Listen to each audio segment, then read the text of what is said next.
انا مش هتكلم عن الاستاذ محمود عبد السميع في وجود يعني بعتبر رفيق حياته الدكتور محسن احمد. هديله 7 8 دقايق كده يقول بقى ايه احلامه مع الاستاذ محمود عبد السميع.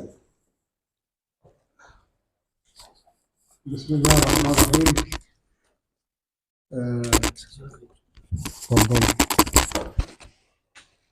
أستاذنا مدير التصوير العبقري الأستاذ محمود عبد السميع وجيله بيشكلوا ليا ولجيلي شيء شديد الأهمية. أنا بالنسبة لي تملي أعرف أن هناك ما يسمى بالغيرة الفنية.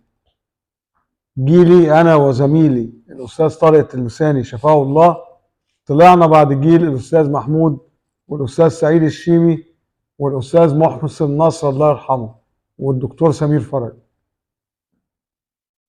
وزي ما بيقولوا سحبنا البعض من البساط، ولكن على الجانب الآخر بدل ما يتضايقوا منك كانوا هم اللي بيشجعوك.